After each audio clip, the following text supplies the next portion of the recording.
8 minutos e 20 segundos. Tipo, é exatamente esse o tempo que levaria para a Terra mergulhar numa escuridão total, absoluta, se o Sol simplesmente sumisse do céu hoje. Nossa, 8 minutos é muito rápido. Pois é. A gente tem na nossa pilha de fontes hoje um artigo da Live Science e a física documentada ela é bem implacável.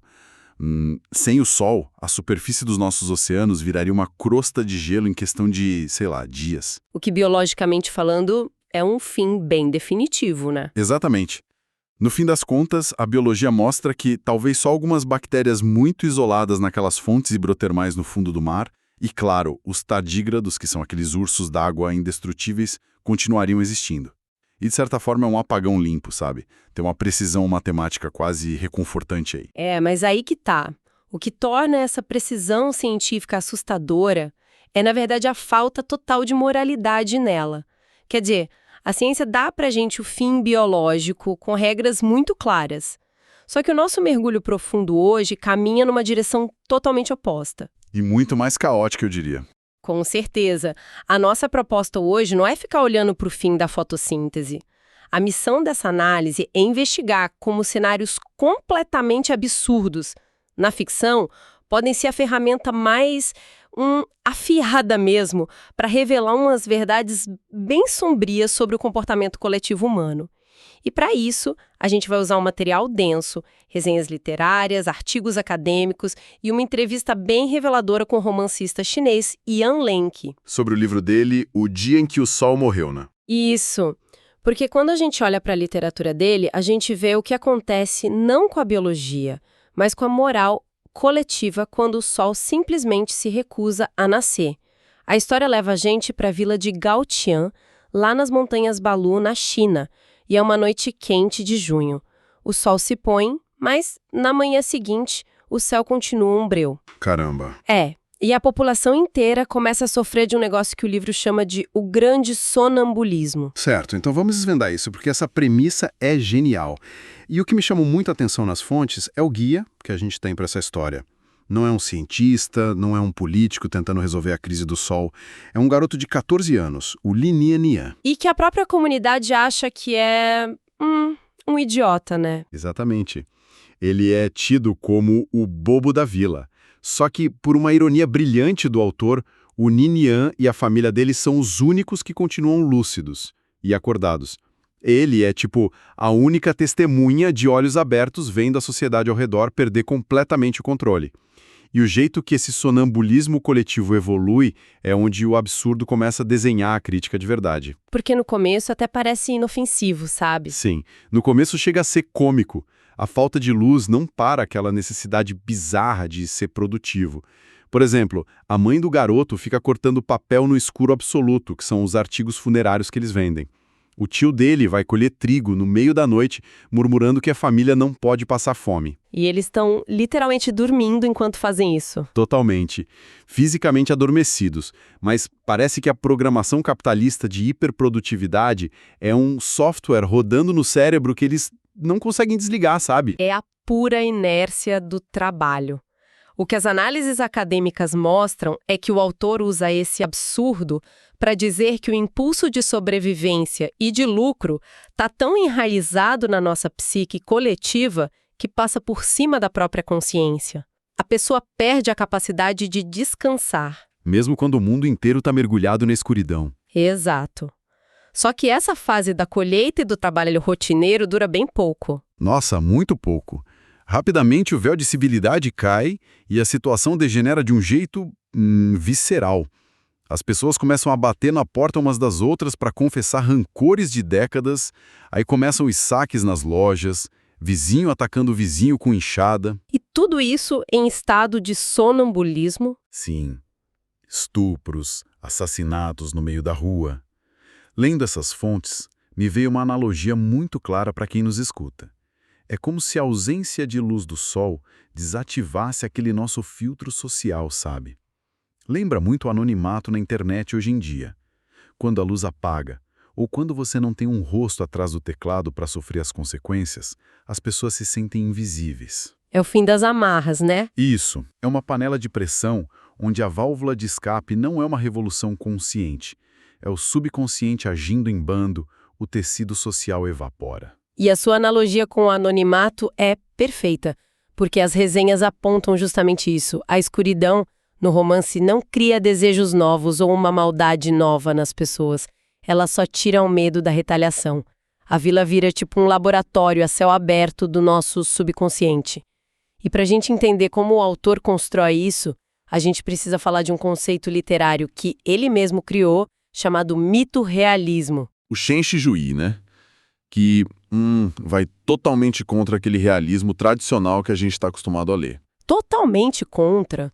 O realismo do século XIX tenta ser um espelho do mundo físico, com lógica, regras, de um jeito bem linear. Mas o mito-realismo rejeita a ideia de que a lógica física consegue explicar uma sociedade que está doente. Porque o mundo está mudando rápido demais. Sim, e as fontes acadêmicas que a gente reuniu reforçam o argumento do Ye Lianqi. A China contemporânea e, na verdade, o mundo globalizado como um todo é um ambiente hipersaturado de contradições violentas. Você tem, de um lado, tradições rurais quase místicas e, do outro, uma realidade capitalista desenfreada que engole tudo. O realismo comum simplesmente não dá conta. De capturar a magnitude desse trauma, né? Isso. Não dá conta de explicar a irracionalidade da nossa época. Então, o mito-realismo abandona aquela lógica externa de causa e efeito e foca na causalidade interna. Causalidade interna. Então, se a gente for colocar isso em termos visuais, para ficar bem claro, no realismo tradicional, a causalidade externa seria uma maçã caindo da árvore porque a gravidade puxa ela. Física pura. Perfeito. Já no mito-realismo, a causalidade interna seria, o céu começar a chover óleo fervente porque a sociedade está apodrecendo de ganância. A física não importa mais. O que dita as regras do universo agora é a psicologia coletiva em colapso. Exatamente. O absurdo, o sol não nascer e todo mundo começar a se matar dormindo, não é uma fantasia para entreter quem está lendo. É a única forma estética que o autor encontrou para mostrar a verdade nua e crua. Como dizem as resenhas, é mostrar uma nação onde as pessoas fingem estar dormindo com os olhos bem abertos, ignorando horrores só para continuar consumindo. E falando em horrores, a gente chega no ponto que eu achei mais grotesco dessa história toda. A forma como a morte é mercantilizada no livro. Eu confesso que quando li os detalhes sobre isso nas fontes, deu um nó no estômago. É bem pesado mesmo. Pesadíssimo. Eu até fui procurar saber se isso era uma prática histórica real ou se era só uma alegoria de tão específico que é. A família do garoto, Ninha, é dona de uma loja de artigos funerários. E o tio dele é dono do crematório da vila. Beleza, um negócio de família sombrio, mas normal. Só que aí entra uma política de Estado. O governo exige a cremação compulsória. Eles dizem que é para poupar terras férteis para a agricultura, o que faz sentido na burocracia estatal. Mas as famílias rurais têm tradições milenares, onde o enterro na terra dos ancestrais é sagrado. Então cria esse atrito absurdo. E o pai do garoto vê nisso uma oportunidade de lucro. E é aí que a moralidade vai pro ralo. O pai começa a denunciar para os oficiais quem está fazendo enterros clandestinos no campo. Ele ganha dinheiro com a denúncia, o tio vai lá, desenterra o corpo à noite e leva para o crematório. E o pai ainda explode a cova vazia com dinamite para destruir a memória da família. Mas o detalhe que me quebrou foi o tal do óleo de cadáver. O famoso óleo de cadáver. Que é o choque central do livro. Sim. No crematório, por causa das altas temperaturas, a gordura e os órgãos derretem e viram um óleo espesso. O tio recolhe isso e o pai do garoto começa a estocar milhares de barris desse óleo humano numa caverna. Uma mina de restos ancestrais transformada em mercadoria. Exato. E aí, quando eu te pergunto se isso é real ou não, como é que as fontes tratam isso? Isso aconteceu mesmo? Então, na entrevista para o site Electric Literature, o entrevistador perguntou exatamente a mesma coisa. E o autor esclarece que não. O óleo de cadáver coletado em escala industrial é uma invenção literária. Não está nos registros do governo. Só que soa muito real. Muito. Porque opera num território que os críticos chamam de liminarmente real. A humanidade tem um histórico documentado de canibalismo em momentos de fome extrema, como no Grande Salto Adiante na China. E a lógica do autor é fulminante. Se as pessoas chegaram a comer os próprios vizinhos para sobreviver à fome estrutural, por que no auge do capitalismo selvagem de hoje, o óleo humano derretido não poderia virar um produto com valor de mercado? Caramba! É uma escalada terrível da mesma ganância. Sim, o horror não é gratuito. Ele critica esse comportamento coletivo, onde a mercantilização não tem limite nenhum. Até a morte, os ancestrais, tudo vira produto para alimentar o lucro. O passado sendo devorado para tentar lucrar no futuro. E a história mostra que esse colapso moral acaba quebrando a própria física do lugar, né? Os relógios marcam 6, 7 da manhã, mas o sol não vem, o amanhecer é cancelado. E aí entra uma discussão muito polarizada sobre o significado político disso tudo. O que as fontes dizem sobre de quem é a culpa afinal? Olha, as interpretações divergem bastante dependendo de onde a resenha foi publicada. Por exemplo, críticas de jornais ocidentais, como The Guardian, tendem a ler esse sonambulismo como uma sátira super direta e crítica ao sonho chinês. Que é aquele projeto de Estado do presidente Xi Jinping de rejuvenescimento nacional, certo? A promessa de um sol que nunca se põe. Exatamente. Para o Ocidente, o livro diz que, em vez de uma utopia orquestrada pelo governo, as pessoas estão presas num pesadelo dos próprios instintos reprimidos. Um surto psicótico coletivo criado pelo excesso de controle do Estado. Entendi. É a leitura política imediata que eles fazem. Mas e do outro lado? Aí é que está a parte interessante. Os críticos asiáticos e vários acadêmicos, e até o próprio autor nas entrevistas, rebatem essa limitação. O Yan Liang fala que a ideia do livro surgiu antes do sonho chinês virar o que é hoje. Eles argumentam de forma bem contundente, e a gente relata isso aqui com total imparcialidade, que o romance é primariamente uma crítica ao capitalismo selvagem global. Essa obsessão desmedida por consumo que destrói a empatia não é um problema de um país só. É uma doença do mundo moderno inteiro. O que faz todo sentido, e tem uma cena nas fontes que, para mim, mostra que o autor não está poupando ninguém. Nem o Estado, nem o mercado. Enquanto a galera está se matando na rua por causa de uma TV roubada, os políticos locais e a elite estão trancados na prefeitura, no escuro, sendo servidos num banquete. O banquete de 4 pratos e uma sopa, né? Isso. E detalhe para quem está ouvindo, 4 pratos e uma sopa é uma regra real, uma diretriz de modéstia do governo para evitar que funcionários públicos ostentem luxo. Então eles estão lá, cumprindo a regra bonitinhos no meio do caos. Só que a comida do banquete está envenenada com inseticida. Uma imagem brilhante. Demais. A elite engasgada com a própria regra de controle burocrático, enquanto a população se mata pela obsessão materialista na rua. Ele ataca os dois lados. A escuridão real está na alma humana. E sabe o que é mais fascinante nessa crítica geral? É que o autor poderia muito bem cair na armadilha de soar professoral. Aquele intelectual que fica no pedestal julgando o mundo doente lá embaixo. Só que ele adiciona uma camada de meta-absurdo sensacional.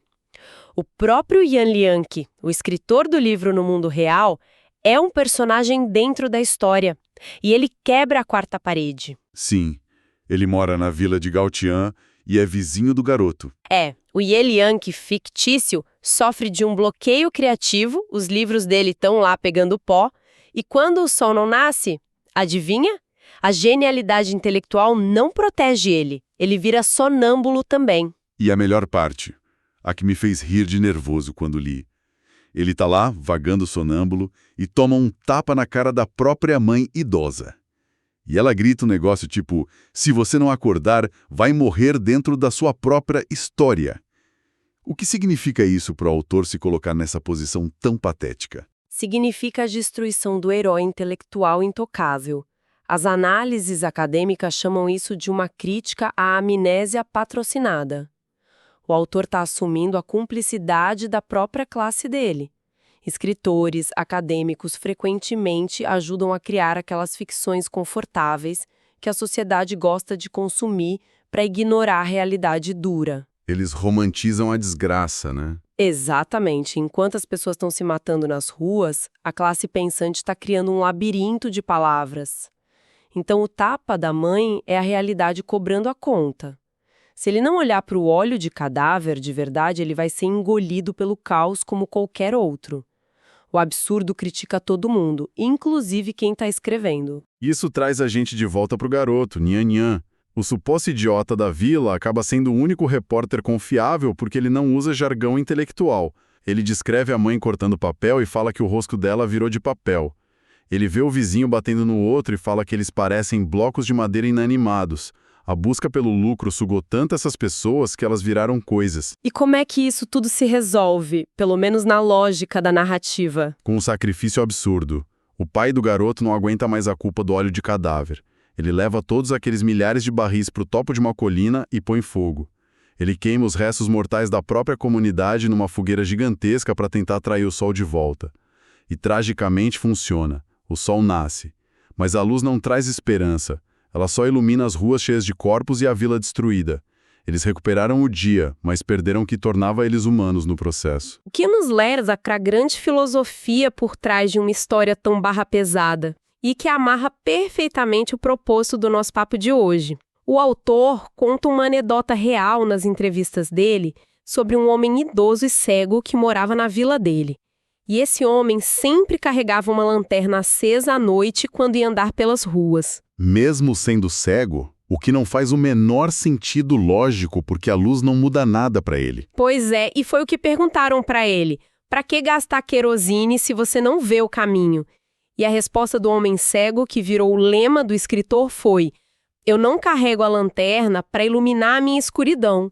Eu carrego para que vocês, que podem ver, não esbarrem em mim no escuro. Nossa, uau! A literatura como uma ferramenta de defesa. Totalmente.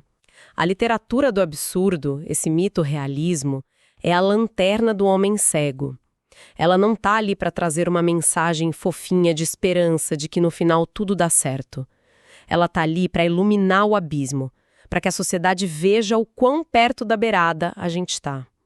O papel da arte sombrio é fazer as pessoas despertarem do próprio sonambulismo, a tempo de não caírem no buraco. E isso conecta muito com quem está acompanhando a gente. Numa era onde a gente tem excesso de informação, dados, a gente tenta explicar o comportamento das pessoas só com fatos ou estatísticas frias, como a gente começou o programa falando sobre os 8 minutos para a Terra congelar. Mas a causalidade externa não explica o porquê de grandes grupos humanos tomarem atitudes ativamente autodestrutivas. As imagens exageradas, o absurdo, a metáfora do óleo de cadáver, frequentemente cortam o ruído de um jeito que a ciência ou os números não conseguem. Eles revelam aquelas pressões subconscientes que definem as nossas ações reais. Concordo plenamente. Para investigar uma realidade cada vez mais ilógica e caótica, a gente precisa de ferramentas que abracem o ilógico. A arte que incomoda é o melhor termômetro que a gente tem. Sem dúvida. O que nos deixa, para encerrar a nossa análise de hoje, com um último pensamento para a nossa audiência refletir. A gente sabe que sem o sol físico, o mundo biológico morre devagar. Mas se as regras invisíveis da nossa sociedade moderna simplesmente evaporassem hoje à noite, se o medo da punição sumisse e a gente entrasse num grande sonambulismo coletivo não amanhã, mas agora, quais horrores, quais desejos inconfessáveis e que violências que hoje estão escondidas o sol iria revelar pelas nossas calçadas ao amanhecer? E o mais assustador, a gente estaria desesperado tentando acordar os outros ou descobriríamos que nós mesmos já estávamos agindo no piloto automático, profundamente adormecidos?